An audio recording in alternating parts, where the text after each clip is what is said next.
Macaristan, dört tarafı karayla çevrili, Karpatlar'da yer alan bir Orta Avrupa ülkesidir. Komşuları batıda Avusturya ve Slovenya, kuzeyde Slovakya, doğuda Romanya ve Ukrayna, güneyde Sırbistan ve Hırvatistan'dır. Bundan 1000 yıl önce kavimler göçünün bir parçası olarak Orta Avrupa'ya gelen ve bu topraklara yerleşen Orta Asya kökenli Macarların Türklerle akraba olup olmadıklarına, ülke hakkındaki bilgilere ve gezilecek yerlerine gelin birlikte bakalım. Devam etmeden önce bize destek vermek için videomuzu beğenmeyi, abone olmayı ve bildirim zilini açmayı unutmayın. Macarlar Asya'dan Orta Avrupa'ya gelerek Macaristan tarihini başlatmış, krallık olarak 946 sene varlığını sürdürmüştür.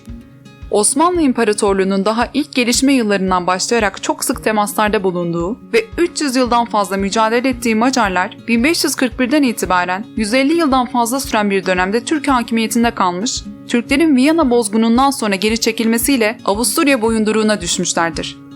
İkinci Dünya Savaşı sırasında Nazi Almanyası ile birlikte olan Macaristan, bunun ardından Sovyet Birliği tarafından ele geçirilmiştir.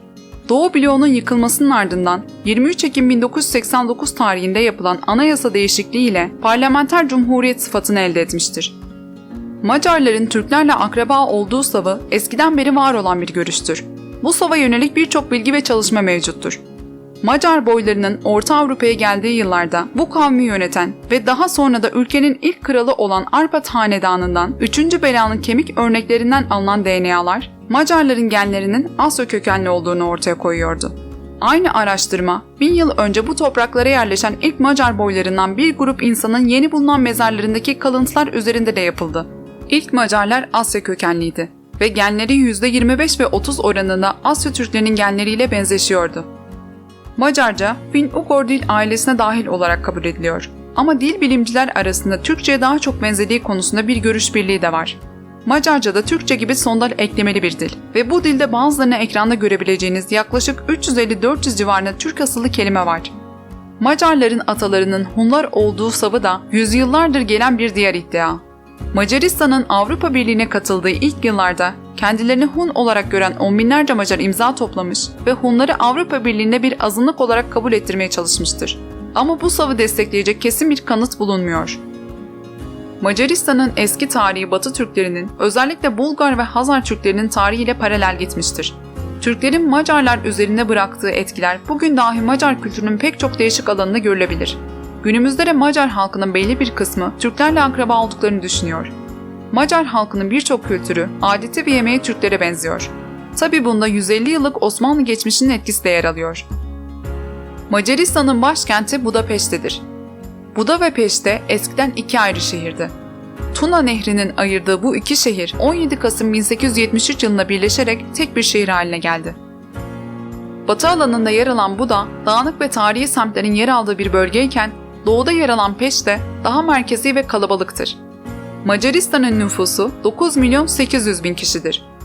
Dini Hristiyanlık olan ülkenin %67'si Katoliktir. Macaristan 2004'ten beri Avrupa Birliği üyesidir. Ülke bilime katkı sunan birçok bilim insanı yetiştirmiştir. Rubik kökü, Erne Rubik tarafından icat edilmiştir. Albert Szent-Györgyi de C vitaminini keşfetmiş ve bu nedenle Nobel ödülüne layık görülmüştür. Ülke 13 ödülle, barış dışında her kategoride Nobel ödülüne sahiptir.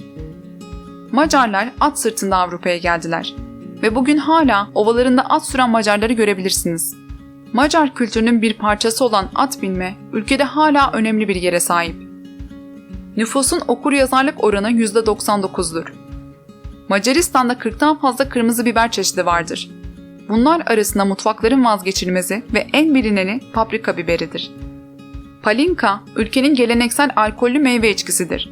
Neredeyse tüm meyve çeşitlerinden yapılan palinka, yaygın olarak erik, kayısı ve elmadan yapılır.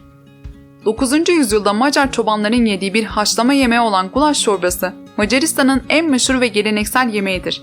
Dana eti, soğan ve kırmızı biberden yapılır. Macarlar genellikle soğuk ve mesafeli insanlardır. Ülkede çok fazla sayıda evsiz vardır. Macaristan Sziget Festivali ve Budapeşte Bahar Festivali ile ünlüdür. Sziget Festivali, Macarca'da adı anlamına gelir ve Avrupa'nın en büyük müzik ve kültür festivallerinden biridir. Her Ağustos ayında Macaristan'ın kuzeyindeki Budapeşte'de Tuna Nehri üzerindeki yapraklı bir ada olan Eski Buda Adası'nda düzenlenir. Budapeşte Bahar Festivali ise ülkenin en eski festivallerinden biridir. Her yıl Mart ayında gerçekleşir ve dünyanın dört bir yanından sanatçıları ve müzisyenleri çeker. Budapeşte metro hatlarından M1 hattı, Londra metrosu ve İstanbul'da bulunan tarihi tünel füniküler hattından sonra en eski 3. raylı yeraltı sistemidir. Ülke çok iyi bir ulaşım ağına sahiptir.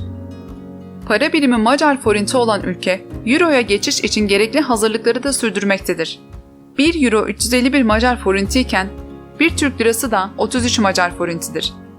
Ülkedeki ücret ve fiyatları karışıklık olmaması için Euro ile verirsek, asgari ücret 487 Euro'dur. Ekonomisi diğer Avrupa ülkelerine oranla düşüktür. İşsizlik oranı azdır ve ülkenin iş gücüne ihtiyacı vardır. Merkezi bir yerde 1+1 ev 450 Euro civarı iken, konumu çok merkezi olmayan alanlarda bahçeli ve orta büyüklükteki bir evi 500 Euro'ya kiralayabilirsiniz. Aylık ulaşım masrafı 28 Euro'dur. Market fiyatlarına örnek verirsek, süt 48 cent, 250 gram peynir 2 Euro, yoğurt 1,5 Euro, 1 kilo et ve 1 litre zeytinyağı 5 Euro'dur. Dünyanın en popüler 15 turistik bölgesinden biri olan ülke, gölleri, kaplıcaları, Tuna Nehri, tarihi yerleri ve dünya mirası alanları ile birçok gezilecek yere sahip. Büyük bir kısmı UNESCO tarafından koruma altında olan başkent Budapeşte, tarih dolu mekanlarıyla Avrupa'nın görülmesi gereken en güzel şehirlerinden biri. Geçmişte Kraliyet Sarayı Buda Kalesi, Tuna Nehri kıyısında yer alan parlamento binası, kentin iki yakası arasında geçiş yapılabilmesine olanak veren ilk bağlantı noktası konumundaki zincirli köprü, kale tepesinde yer alan balıkçı tabyası, adını 1046 yılında paganlara karşı mücadele ederken ölen ve Kuzeydoğu yamacına defnedilen Aziz'den alan Gellert-Heil, Macarların Avrupa'ya gelişinin anısına 1895'te inşa edilen Kahramanlar Meydanı ve Avrupa'nın en büyük tıbbi hamamı olan ve suyu iki farklı kaynaktan sağlanan Sicily Termal Hamamı görülmesi gereken yerlerden. Yine Budapeşte'de yer alan New York Cafe, Avrupa'nın en ünlü tarihi kafelerinden birisidir. Kafe, mimarisiyle adeta bir müze gibi. 19. yüzyılın sonunda Budapeşte'de popülerleşen kafe kültürünün etkisini taşıyan bu kafe, sadece tasarımı ile bile görülmeye değer. Dünyadaki en büyük termal göl olan Heves Gölü de Macaristan'da yer alıyor.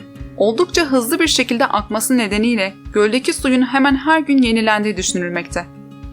Macaristan'ın en büyük koruma alanı ve ilk milli parkı olan Avrupa'nın en büyük otlak ovası Ortabaca Ulusal Parkı da bir diğer önemli yer. 1973'te kurulan Ulusal Park, 1999'da Dünya Mirası listesine dahil edilmiştir. Macaristan'ın 7 büyük şarap bölgesinden biri olan tarihi Tokaş Şarap Bölgesi de görülmeye değer bir yer. 2002 yılında Tokaş Şarap Bölgesi, Tarihi Kültür Manzarası adı altında bir dünya mirası olarak ilan edilmiştir. Videomuzun sonuna geldik. Siz de Macaristan hakkında bildiklerinizi yoruma yazabilirsiniz. Bize destek vermek için videoyu beğenmeyi, abone olmayı ve bildirim zilini açmayı unutmayın. Bir sonraki videoda görüşmek dileğiyle.